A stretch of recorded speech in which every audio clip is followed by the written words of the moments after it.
คนจะพาทุกคนไปเบิ่งน้ำกันทุกคนตอนนี้ก็ดีบ่าวคำพงก็ได้เดินทางลงใต้มื้อนี้ทุกคนเลยสารวันแดนใต้ทุกคนไปเบิ่งกันทุกคนโอ้รถเขายังสิขึ้นมาบ่สบายดีสบายดี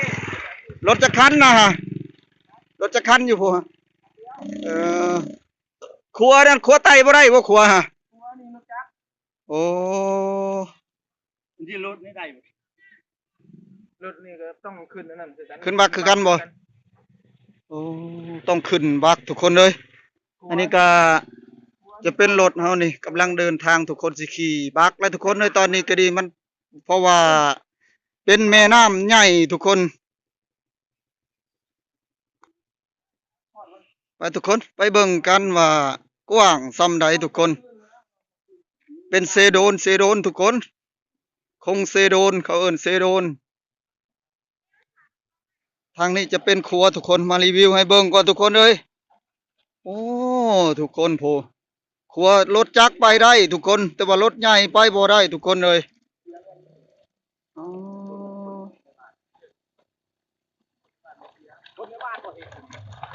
ไปเลยครับเขาครับรถจักรไปได้ทุกคนเป็นครัวไม้ทุกคนอ๋อตัวไปเบิ่งนำกันทุกคนโอ้คากทุกคนเป็นกระฟุยทางลุ่มทุกคนเลยอ๋อเห็นแล้วบ่ทุกคนเป็นครัวไม้ทุกคนใส่กระฟุยทางลุ่มแต่ว่าไต่แต่รถจักรอันนั้นทุกคนแต่ว่ารถใหญ่น่าจะไปบ่ได้เลยทุกคนเลย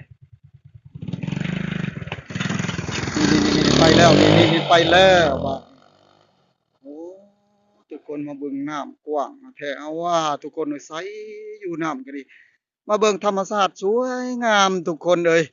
เป็นเซที่กว้างใหญ่ไพศาลทุกคนตอนนี้มาเบิ่งทางนี้กำลังแก้รถอยู่บักทุกคนอ๋อ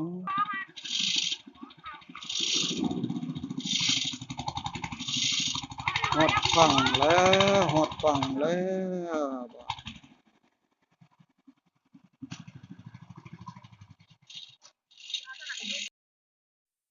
อากาศทักทายสบายดีทุกคนตอนนี้กับบ่าวคำพงหลังจากเดินทางไปสารวันแดนใต้ทุกคนมื้อนี้ก็มาฮอดที่เซโดนทุกคน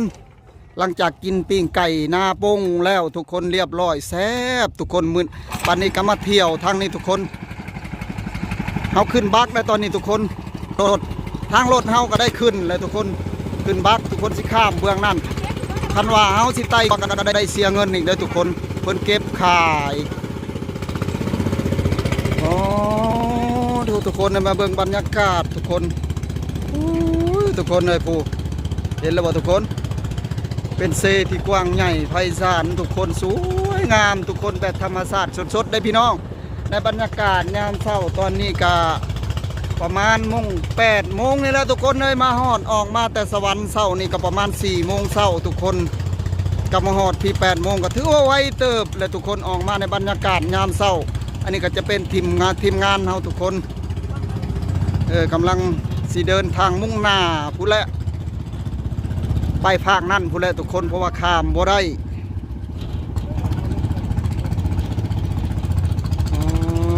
ทุกคนเลย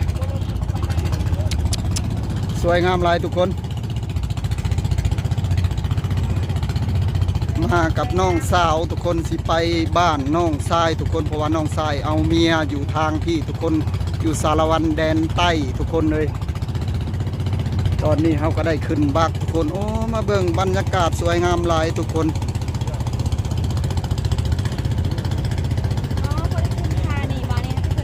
บ่ได้ขึ้นท่านี่เพราะว่ารถจักรจะขึ้นทางท่านี่ทุกคนรถจักรไต่ได้ไต่ครัวเป็นครัวที่ใส่กับพุยทั้งลุ่มทุกคนถือว่ารถจักรไปได้เพราะมันกว้างพิลึกทุกคนช่วงนี้ไปได้แต่ว่าช่วงหน้าฝนนี่อาจจะไปบ่ได้รถจักรก็ดีทุกคนเลยเพราะว่าหน้ามันเต็มฟังเด้ความกว้างเนี่ยน่าจะประมาณ150หรือว่า200พูดเลยทุกคน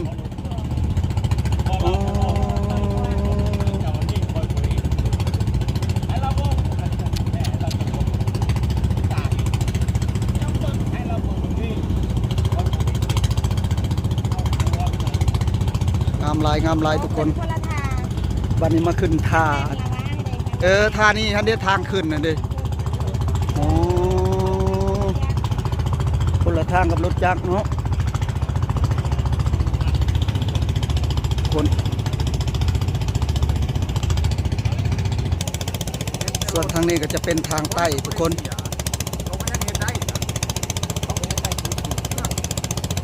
เห็นบ่ทุกคน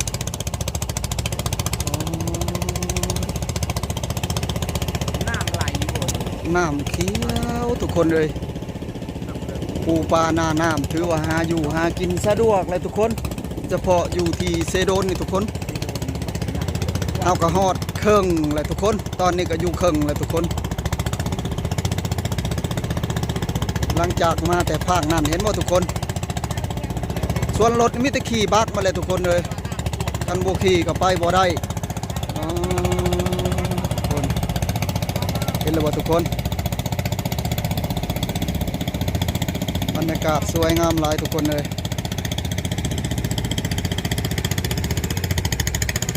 ทางนี้ก็จะเป็นจานเพิ่นทุกคนกับอ่าว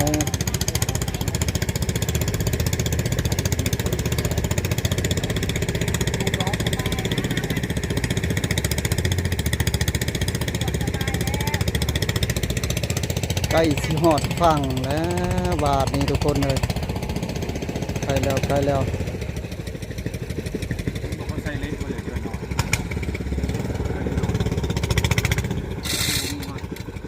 ใกล้แล้วโอ้มีน้ำเนาะนี่เนาะมีห้องอีกนี่โอ้นี่แหละทุกคน โอ้ยแม่เขานั่งไว้ผม จะเป็นทางขึ้นแหละทุกคน นั่งเลย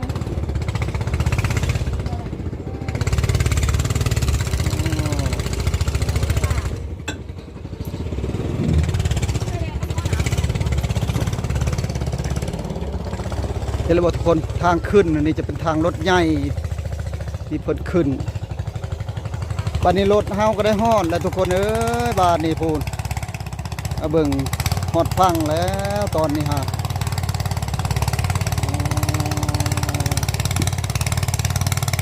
เอารถข้ามทางเรียบร้อยพี่น้องหมดทางแล้ว ยังอ่อยอยู่เนาะโอ้มันก็สั้นเติบเนาะขึ้นนี่เนาะโอ้ตัวผู้บ่แซมนี่ก็บ่ได้ได้นี่ได้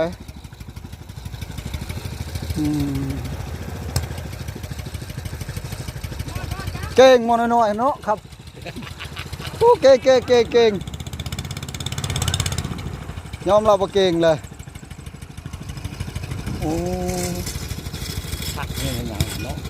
จังหวะนี่แหละสักอันนี้หัวมันลงนี่แหละมันดอยลงนี่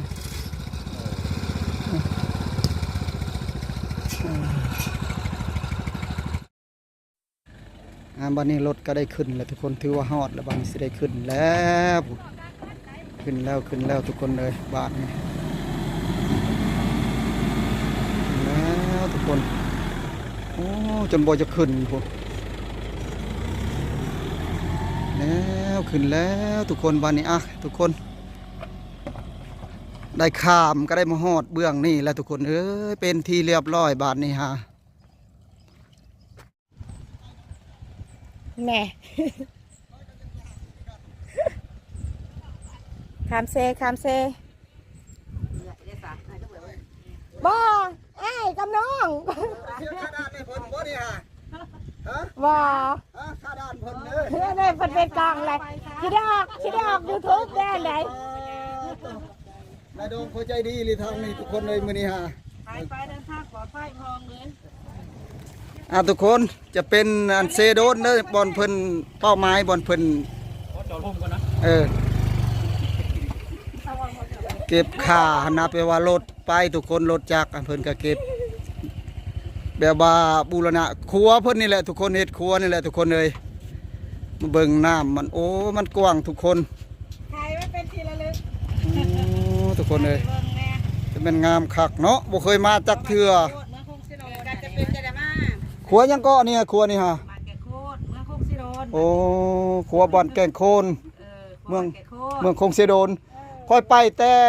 10กว่าปีผู้ยังบ่มีครัวนี่ฮะ บ่มีแหละ เออ เขาก็มาเริ่มเฮ็ด4-5 ปีมานี่ได้นี่ โอ้ฮักเฮ็ด4-5 ปีนี่ เฮ็ดครัวใหม่เฮ็ดปีแล้วนี่ก็ปีนี้ 2 ปี โอ้ แต่กี้เฮ็ดครัวใหม่ถามบ่ 2 ปีเฮ็ดเพิ่นมาได้แล้ว ค่ะอันนี้บัญญัติน้ำเนี่ยเอาขึ้นบ่เนี่ย ย่ามน้ำก็กู้คืน โอ้ รักษาหญ้า บัญญัตินั่นก็เอาลง ย่ามนี่ก็ลง สบายอยู่ได้ ลง ก็แสดงความดีใจน้ำใดสำนีก็ดีใจแหละค่อยว่าดีใจแหละเฮาไปสะดวกรถจักรเฮานี่ แต่ว่า คันรถใหญ่แม่นละขี่บักเนาะเออ ก็ขามบาป จะมากลับง่ายสิเด้เนาะ เออไปเยี่ยมน้องนุ่งแล้วก็บ่ายแล้วรถ ผัดยากเนาะเพิ่น เออ ผัดคาเวียกบัดนี้หะนะคันเฮาผัดเพิงพาใส่เพิ่น อืม เพิ่นคาเวียก เพิ่นเพิ่นเว้าเรื่องเวียกงานเพิ่นหั่นน่ะเพิ่นพาเอาแหละมือเฮาว่ะ อาจารย์เลย อาจารย์สอน เอาบัดมาโดยภาระจำเป็นก็เลยไปเพิงเพิ่น แม่นี่ดอกก็บ่จำเป็นก็บ่เห็นกันเอ้ย เออแม่น เป็นกับมาหากันเพิ่งมากัน จะมาเนาะแม่นี่ แม่นล่ะโอ้ดีหลายดีหลายบ่กลางคืนก็นอนเผานี่บ่ ก็ขึ้นกับนอนเผาถือไปกันมื้อแดงกับเบิดคืนนะ เออสลับกันแม่นบ่เออ ไม่เข้ามาเข้ามางาม แล้วเฮือนนั่นอยู่ไสเฮือนอยู่ในพุ่นบ่ เงินอยู่ที่ไหน โอ้ เฮ็ดกินอยู่เมื่อกี้นี้ คอยก็บ่ให้กินอยู่หันแต่คอยก็เป็น เออคอยบ่จื้อจ้ะ ค่อยก็ว่าได้เจอลังว่ามื้อเลยบ่หวาว เราอยู่ไม่ลองคนเมื่อเขาเด้อสิบ่ทำครัวน้ำ ก็บ่จื้อเนาะแสดงว่าเปลี่ยนกันยามเนาะโอ้ขอบใจทุกคนมื้อแดงกับเบิดคืน ถือว่าใจดีที่สุดได้ทุกคนเลยเพราะว่าเพิ่นบ่เอาเงินนำหันโอ้ดีใจ บางคนในบ้านนี่ก็บ่ได้เอาบ่หรือว่าเอาแต่คนทางนอก เอาแต่พอเฮ็ดพวกเฮ็ด เพราะ กั น่ะ น บ่ได้เฮ็ดเพราะว่าเต้นบ่ดาวหรอกว่าซ่าค่ะว่า อ๋อ อันนี้มื้อเฮากับจักกันก็ไปซะ แข่งกันอยู่นะบ่ได้ คือแสดงว่าฮักแพงกันเนาะ ใจละลาย ขอบใจอยู่ดีมีแห้งใดก็ดี มีเวลาไปเท่านั้นก็เยี่ยมยามถามข่าวแล้วก็ไปแวฮักแพงกันคือเก่า โอ้ยพ่อพี่ก็ส่วนอยู่ปีน่ะหักค่าบ่ได้ไปน้ำเพิ่นอยู่หั่น เออ ค่าเบี้ยแหละตอนนี้ค่าสั่งได้ บ่ได้มาดนอันนี้ก็บ่ได้มาจักเถื่อแล้วบ่จักทางมันไกล ไก่นี่ก็มาแต่ข้าวว่าการชูของทุกคนเพิ่นเนาะก็ได้แล้วด้วยเนาะ แล้วมาถามข่อยก็บ่จื้อได้ข่อยว่าได้เพิ่นมาลัดเอาเช้า ล นะ งมากครับ เมี เมียเจ้าบ่ เออ แม่นที่ นี่ มัน คอย ร้องเพลง เออ น้ำมักม่วนแต่ก็แล้วมัง มี ม่ว หน้าน ไม้ก็ไปลองเด้อ มาที่บุญมาเดือน4นี่ เดือนสี่บ่คัน หักบุญบ่มีหยังปีนี้หันบุญเจ็ดบุญโสดปวดผ่าซื่อ คันบ่ยากบ่ขับบ่ค้าแฮงอยากมาแล้วม่วนข่อยว่าม่วนมาทางนี้ฮะ แล้วจะให้มาเบิ่งยามบุญยามชินนี่แหละ เข้าฮึบแล้วค่อยม่วนข่อยก็มักม่วนได้เออ ว่าอยู่ เมีย ใกล้ เจ้า ๆ ใน บ่ เรื่ เนาะ องเขาสาดมักม่วนเอ้ย มีไกลร้ายแท้ๆบ่ว่าม่วนที่แหละ ม่วนข่อยว่าม่วนเลย นี่เด้เนาะพอดองไปหยามาหยา เจ้าสิได้ไปต่างประเทศแล้วบัดนี้เด้อโอนทุกคนบัดนี้ไปไต่ครัวพาทุกคนไปไต่ครัวเป็นครัวคงเซโดนทุกคนโอ้ทุกคนยินดีนำเพิ่นที่ได้ครัวงามทุกคนเฉพาะทางรถจักรทุกคนอันนี้รถจักรกับคนไป แต่ว่ารถไทยอีตอกให้ไปบ่ได้เลยทุกคนเพิ่นบ่ให้ไปต้องได้ขี่บักเป็นรถใหญ่ผู้เห็นแล้วบ่ทุกคนกำลังขี่บักเลยที่เป็นรถใหญ่ข้ามสิได้กลับบ้านอ๋อทุกคนเลยผู้เห็นบ่เรื่องล่างเป็นทิวทัศน์ธรรมชาติที่สวยงามทุกคนเลยโอ้ยทุกคนงามหลายทุกคนน้ำกว้างอ๋อตอนนี้เราก็อยู่ที่กลางเลยทุกคนตอนนี้กลางครัวทุกคนเลยมาไต่ครัวโอ้อันทางลุ่มนี่จะเป็นกับพุ้ยทุกคนเพิ่นใส่กับพุ้ยทางลุ่มเพราะว่าเป็นยามน้ำไหลเต็มฝั่งในเพิ่นกะจะเอาเมียนทุกคนถือว่าเอาขึ้นแล้วทุกคนเพราะว่ามันขี่บ่ได้ไปบ่ได้เพราะมันกว้างอันนี้ฮะห้วยนี่ห้วยกระแมนว่าบ่ถึกทุกคนมันเป็นเสทุกคนอ๋อทุกคนเลยเบิ่งดูทุกคนโอ้ยน้ำเขียวแถวว่าทุกคนเลยมาไต่ครัวทุกคนมื้อนี้ฮะอ๋อไต่ครัวทุกคนโอ้เริงล่างอยู่ทุกคนเป็นตาย่านครัวนี่ก็ดีเป็นครัวภูทุกคนเป็นกระฟุยทางลุ่มนี่โอ้ทุกคนเลยส ส่วนรถก็ฮอดฝั่งแล้วมาเบิ่งจะเป็นเล็กบ่ได้ทุกคนในสาวส่วนสาวทางนี้โอ้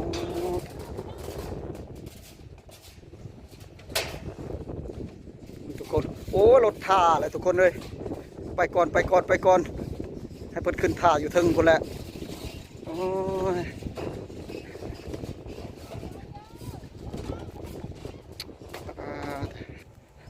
ทุกคนตอนนี้ก็ฮอดฝั่งแล้วทุกคนสิได้ขึ้นฝั่งแล้วตอนนี้ถือว่ารถเฮาก็ขึ้นไปแล้วทุกคนเอ้ยตอนนี้ก็สิได้กลับบ้านกลับซ่อง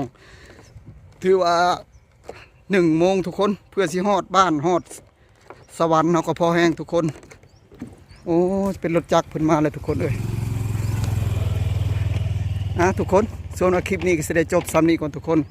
ขอกราบคำว่าสบายดี